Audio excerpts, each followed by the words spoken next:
Kepler 4 42b outpost sat at 43 degrees north latitude, where winter nights stretched to 72 Earth hours and surface temperatures regularly dropped to -90 Celsius. The colony housed 217 individuals, mostly Vaethir, whose homeworld orbited a stable orange dwarf with minimal seasonal variation.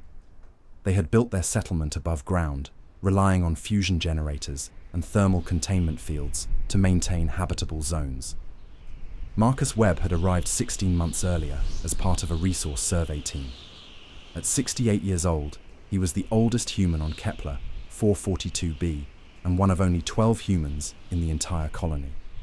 His wife had died 3 years before the mission began. He had volunteered for the posting because the work was simple and the isolation appealed to him. He catalogued mineral samples and maintained atmospheric sensors across a 12-kilometer radius. During the third month, Webb began digging. His habitat module sat 200 meters from the main colony cluster, a prefabricated unit with standard heating and a backup thermal battery rated for 48 hours. He started excavating a tunnel beneath it, using a plasma cutter on low setting to melt the permafrost, then hauling out the debris by hand in a wheeled container. The tunnel descended at a 15-degree angle, reaching 3 meters below the surface, then extended horizontally for 8 meters. He lined the walls with salvaged insulation panels from decommissioned equipment pods. The tunnel connected to his habitat through a retrofitted airlock hatch he had requisitioned from surplus stores.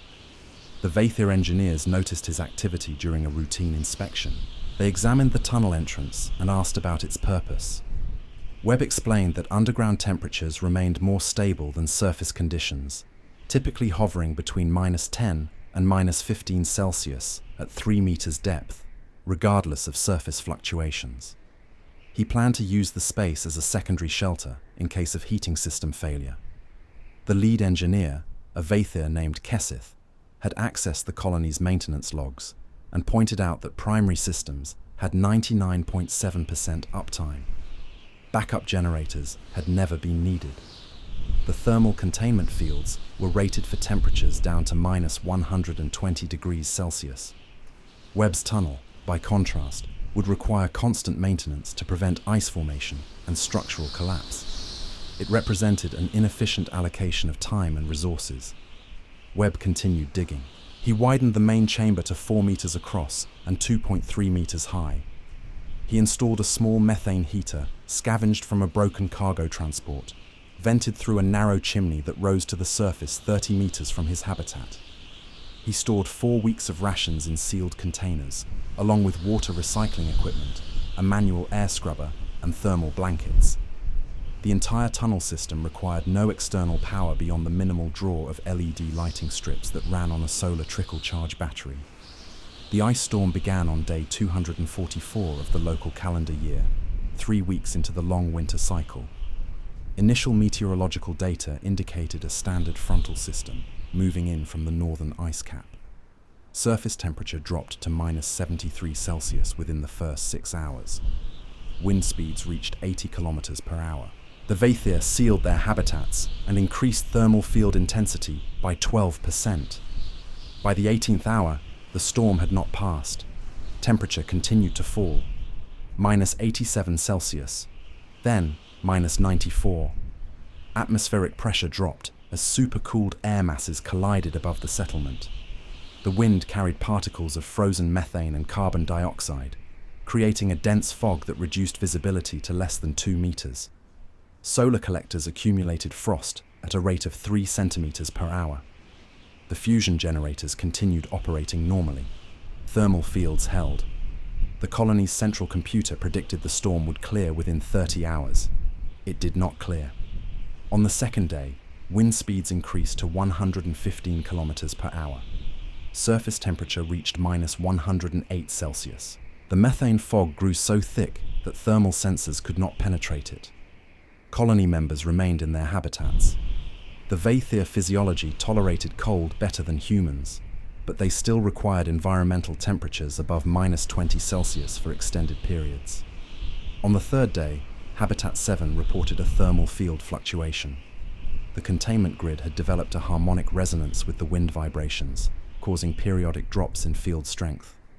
Engineers rerouted power from secondary systems, stabilizing the issue. One human occupant was temporarily relocated to a neighboring habitat as a precaution. The fourth day brought the first generator failure.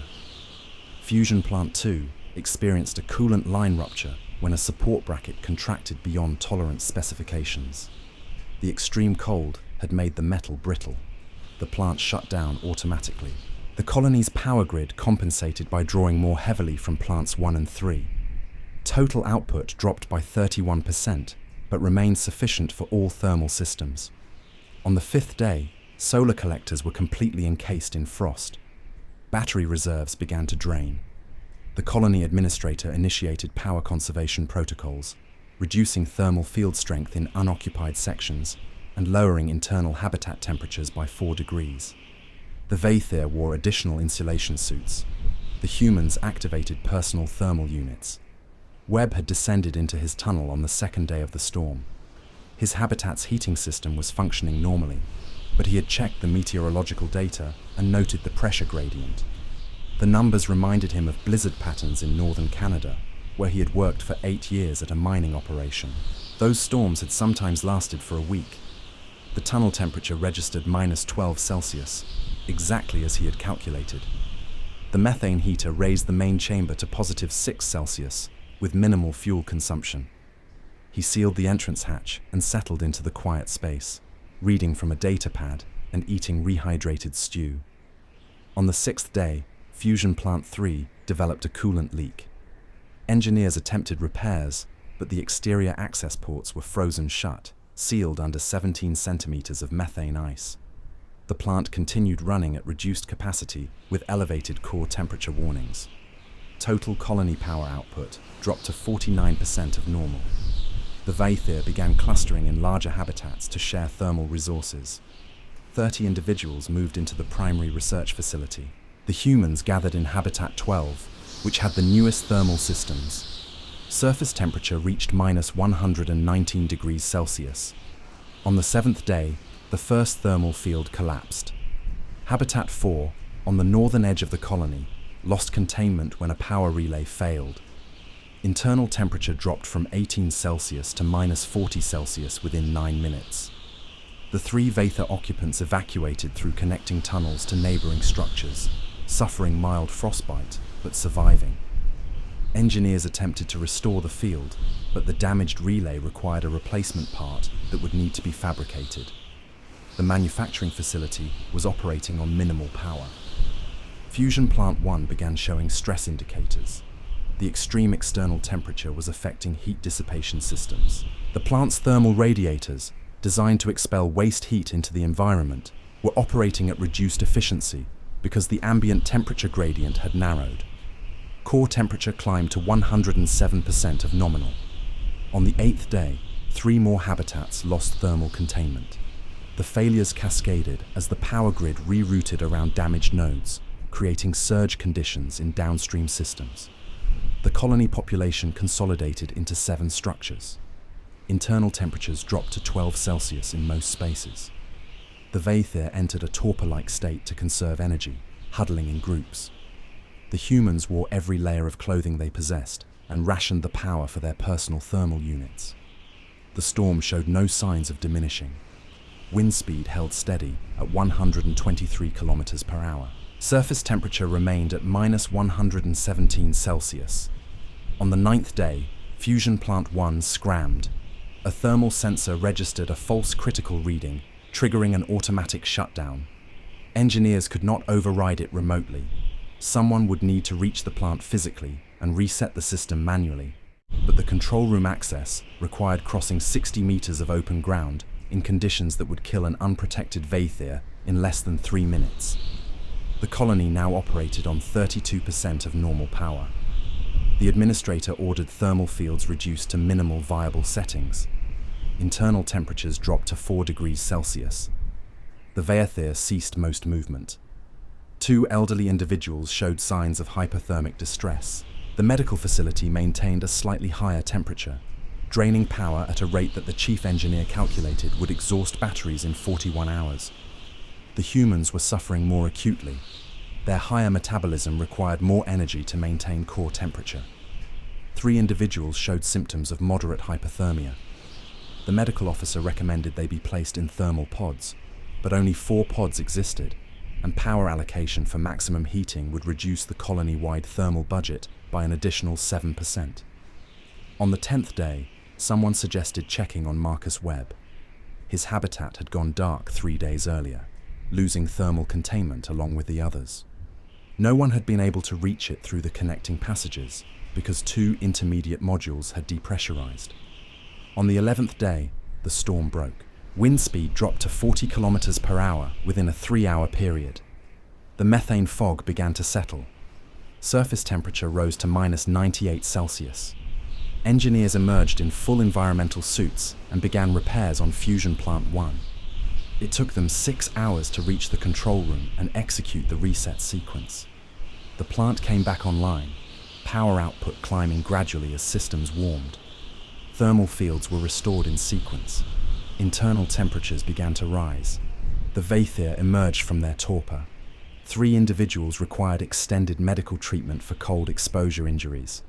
1 human had suffered frostbite on 3 fingers. A repair team reached Webb's habitat on the 12th day after the storm began. The structure was intact, but had been without heat for 9 days. Interior temperature measured -31 degrees Celsius. The team found the tunnel entrance and descended. The main chamber registered 8 Celsius. The methane heater was still burning, fuel reserves at 42%.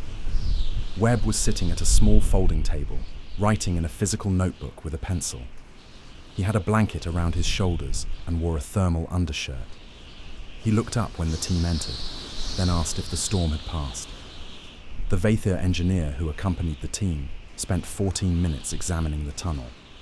She measured the wall thickness, checked the temperature gradient between the surface and the chamber floor, and reviewed the ventilation system. She asked Webb how much fuel he had consumed. He told her approximately 3 liters per day for the heater, which provided enough warmth when combined with body heat and the insulation. The tunnel had required no active maintenance during the storm. She filed a report with the colony administrator. The report noted that Webb's shelter had maintained habitable temperatures throughout the 11-day emergency period, using less energy than a single habitat module would have consumed in 6 hours. The tunnel design required no complex technology, no network connectivity, and no external power infrastructure. It had operated in conditions that exceeded the rated tolerances of every major colony system.